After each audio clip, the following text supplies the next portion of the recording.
इस एपिसोड में आप देखेंगे कि नायरा और कार्तिक एक गेम खेलते हैं। उनकी कॉकटेल पार्टी चल रही होती है और फैमिली वाले उनको एक खेल खिलाते हैं जिसमें उन्हें ग्लास का सर्कल बनाना रहता है, जिसमें उन्हें ग्लास का टावर बनाना रहता है आँख पे पट्टी बांध के, और वो दोनों ग्लास का टावर बनाना शुरू कर देते हैं। सब उन्हें चेयर अप करते हैं और देखते हैं बाद में वो टावर बना देते हैं। ये देख के सब बहुत ज़्यादा खुश होते हैं कि उनमें बहुत ज़्यादा अंडरस्टैंडिंग है। दूसरी तरफ गोयनका के रिलेटिव नायरा को घूर घूर कर देख रहे होते हैं क्योंकि उन्होंने नायरा को पहले ऋषिकेश में देखा होता है। वो सोच में पड़ जाते हैं कि इस लड़की को हमने पहले तो कहीं देखा जरूर है। जब वो याद करने की कोशिश करते हैं तो उन्हें कुछ याद नहीं आता। वो नायरा के पास जाते हैं और नायरा से कहते हैं कि तुम कहीं ऋषिकेश में हमने तुम्हें कहीं देखा था। तो नायरा कहती है हाँ देखा होगा, मैं वहाँ पर आश्रम में रहती थी। तब वो दोनों हैरान हो जाते हैं और ये बात उनको याद आ जाती है कि वो टीना नाम की लड़की थी जिसने उन्हें ठगा था। ये बात वो दादी और मनीष गोयनका को बताने निकल पड़ते हैं। जब वो ये बात दादी और मनीष गोयनका को बताते हैं तो मनीष गोयनका बहुत ज़्यादा गुस्सा हो जाते हैं, साथ में दादी भी बहुत ज़्यादा शर्मिंदा हो जाती है। ये बात देखकर दादी फटाफट से नैतिक के पास जाती हैं और दोनों इस बारे में नैतिक जी से बात करते हैं। नैतिक जी उन्हें बताते हैं कि हमें लगा आपको ये बात पता होगी क्योंकि कार्तिक को ये सब बातें पता है। जब ये बात दादी को पता चलती है कि कार्तिक को ये सब बातें पता है तो वो यकीन नहीं करती और कहती है कि कार्तिक को ये बात नहीं पता होगी, अगर ऐसा होता तो वो हमें ज़रूर बता देता। उनके बीच में बहस चलने लगती है।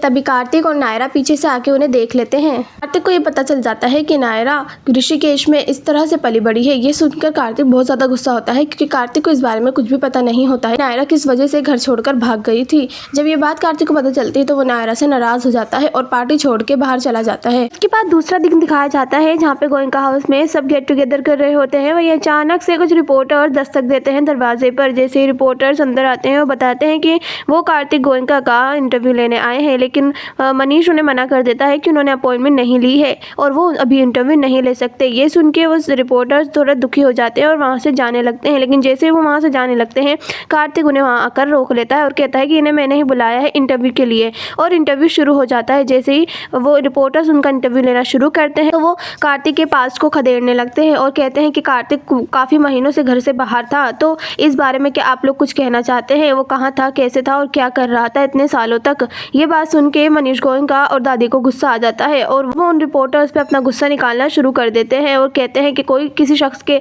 घर से बाहर होने पर ये इल्ज़ाम लगाना गलत है कि वो ने कुछ गलत किया होगा। ये बात सुनने के बाद कार्तिक उन रिपोर्टर्स को भेज देगा और कहेगा कि यही बात मैं आप सब लोगों के मुँह से सुनना चाहता हूँ। ये बात अगर मुझ पर लागू होती है तो ये बात नायरा पे भी लागू होती है। आपने नायरा को और पूरी पार्टी में उनके फैमिली का बहुत मजाक बनाया। ये बात मुझे बिल्कुल भी अच्छी नहीं लगी। अब आपको समझ में आया जब अपने औलाद पे कुछ गुजरती तो कैसा लगता है। कार्तिक की बात सुनने के बाद मनीष गोयनका और सभी फैमिली वालों को ये रियलाइज़ होता है और कार्तिक कहता है कि मैं तो नायरा के घर कोर्ट मैरिज करने सुबह गया हुआ था, लेकिन नायरा ने कोर्ट मैरिज करने से मना किया और कहा कि फैमिली वालों का दिल टूट जाएगा। ये सुन के मनीष गोयनका शादी के लिए रजामंदी दे देता है, लेकिन दादी उनके सामने एक शर्त रखती है। शर्त को नहीं बताया जाता। वहीं दूसरी तरफ गाना हाउस दिखाया जाता है जहाँ पे सभी बहुत ज़्यादा इमोशनल हो रहे होते हैं और सोच में पड़ जाते हैं कि पता नहीं आगे क्या होने वाला है। तभी स्वर्णा गोयनका और कीर्ति वहाँ पर दस्तक देते हैं और कहते हैं कि उन्हें शादी मंजूर है।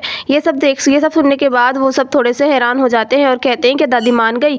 तो स्वर्णा गोयनका उन्हें बताती है कि हाँ दादी मान गई हैं और कार्तिक ने उन्हें मना लिया है, हमसे कोई गलती हो तो माफ़ करना। ये कह के स्वर्णा गोयनका नायरा को गले लगा लेती है। वहीं दूसरी तरफ कार्तिक और नायरा मिलते हैं और एक दूसरे से बातें करने लगते हैं। वो कहते हैं कि कल रात जागरण होने वाला है तो क्या तुम लोग जागरण में जाने वाली हो? लेकिन नायरा मना कर देती है कि हम में से कोई भी जागरण में नहीं जाएगा, हम सिर्फ घर पे बैठेंगे और बातें करेंगे। लेकिन उन दोनों के मन में कुछ और चल रहा होता है। वो लोग हैंस और बैचलर पार्टी करना चाहते हैं। सारी लड़कियां गेट टुगेदर कर लेती है और हमें अनन्या, कीर्ति, मासी, गायू, मिष्टी, नायरा सारी लड़कियां एक साथ इकट्ठा हो जाती हैं। दूसरी तरफ सारे लड़के भी इकट्ठे हो जाते हैं। नक्श, कार्तिक, आदित्य और सारे लड़के एक साथ इकट्ठे हो जाते हैं पार्टी के लिए। अब देखने वाली बात होगी कि पार्टी कैसे होगी और इसमें क्या मजा आने वाला है। नेक्स्ट एपिसोड के लिए हमारे चैनल को सब्सक्राइब कर लें और कमेंट में नेक्स्ट एपिसोड जरूर लिखें। मिलती हूँ नेक्स्ट वीडियो में। Thanks for watching.